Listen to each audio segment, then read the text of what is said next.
Hello and welcome to In the News with David Lucas. This week I decided to do something a little different. I'm traveling around the world, so I decided to show where I am on location. So I just decided to do it as I go this week. Right now I'm in Skopje, Macedonia, and I'm on site. So I just wanted to say, everyone, welcome to the show.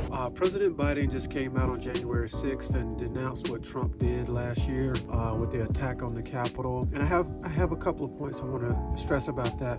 I'm grateful, number one, that the president stepped up and did that and denounced Trump and the right-wingers who attacked the Capitol. But at the same time, Mr. President, I just want to say that I think you were late in your response to that. To add to that, your appointment of Merrick Garland has not worked out. Merrick Garland has been too soft on seeing that justice is done in that instance. The DOJ appears to be very weak in the presence of the world for what happened on January 6th and the attack on the Capitol. And I also think that by letting Trump skate on all of these issues appears very weak, and a lot of Americans are leaning towards Trump as a result of that. You know, I heard about the triumph at the court with the murderers who killed Ahmaud Arbery, but the murderers of Ahmaud Arbery didn't get off. They got life sentences, and I think that is a success. But that didn't happen because our system worked. That happened because so many of you, along with myself and others, stepped up, protested with Black Lives Matter, and the other groups that stepped up for these injustices that's been happening in the United States toward African-American men and women. So I want to salute all the people who spread the idea and got the knowledge out on social media, those who spoke out. When the police were actually shooting rubber bullets at people, I have friends who were in those crowds being tear gassed and all of this. Is now about a year, 2 years later, there was a lot of opposition. Donald Trump during that time showed a lot of force by sending his own authority and started arresting people, beating people up, kidnapping people. These are very powerful politicians. And Donald Trump was telling his followers to be aggressive against peaceful protesters. In our country, we're allowed to protest peacefully, and that's how it should be. But, you know, sometimes we're going to be met with force, and unfortunately, a lot of people were harmed. There's a number of us who were too afraid to speak out on those issues, and I understand that.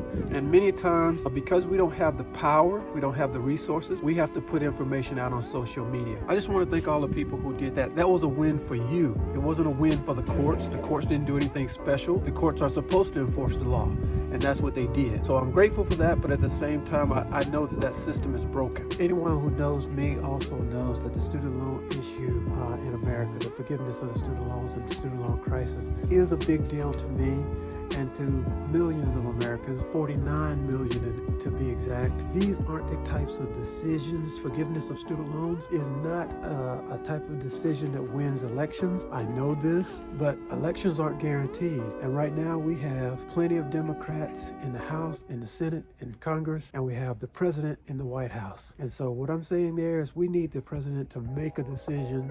He needs to step up and help the Americans who are struggling with the student loan crisis. I say that because there's going to come a time when these Americans won't have this opportunity again. If he would step up and join Senator Warren, Bernie Sanders, Chuck Schumer, and the others, maybe he can get some legislation passed to forgive these student loans. So my hope is that President Biden will really step up. I know he's not the only person involved, but I know with the swipe of his pen, he can forgive student loans. And so I'm hoping that he would step up and do something to help the former students, the people who are trying to be educated, trying to work these high-tech jobs in different. America need these kinds of workers, but they don't need to come out of school and being dead broke and struggling financially to make it in the United States. Costs are rising, rent is rising, mortgage payments are rising, debt is skyrocketing, and people who are paying student loans are forced to pay student loans knowing that their interest rate is really what they're paying. They're paying the interest and they're not paying down the principal. And that's a terrible feeling. It's an overwhelming feeling. And I hope that President Biden and others will get the message and see that this is harming Americans. Okay, another issue that I read about was the lady who was affiliated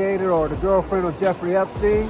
This is a huge and powerful story, but it tells a dark story about how America is twisted when it comes down to sex trafficking.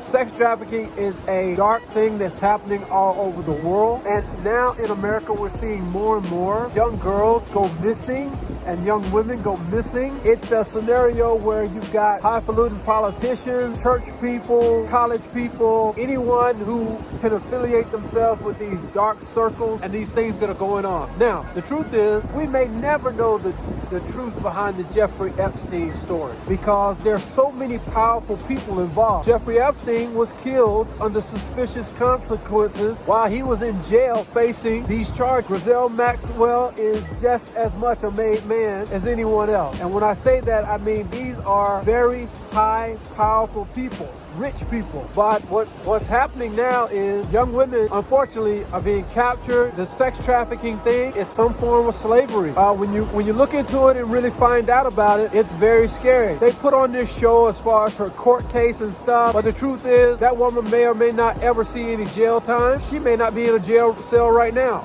as far as we know. A lot of people think that's conspiracy type thinking, but these high and powerful people, there's no telling. They don't have to prove anything to us. So, another subject matter of great importance is one where you're going to hear people in the next couple of weeks really drum this up and talk about this in the news media, and that is the voting rights for Americans. In the last year, powerful Republicans have been putting forth legislation in many states, and it's passed, and so they have been able to change some of the voting right laws in the states. And the way this works is this will limit the number of people who can actually vote at the polls. Unfortunately, those folks won't realize that they can't vote until they show up to the polls to vote, many of them. So this means that people who would normally be able to vote won't be able to, and they don't know that they won't be able to. So by the time they figure it out, they won't have time and they won't be able to vote in the next big election. This was something that I thought that President Obama should have addressed years ago, just like he should have addressed the filibuster and different things like this. But he kind of kicked the can down the road, and now it's Joe Biden's turn. And Joe Biden actually thought he had this in the bag, but Senator Manchin pulled the rug from under him a few weeks ago. And so right now, they're going to have an uphill battle trying to get this back. Now, what does this do overall? This puts the democracy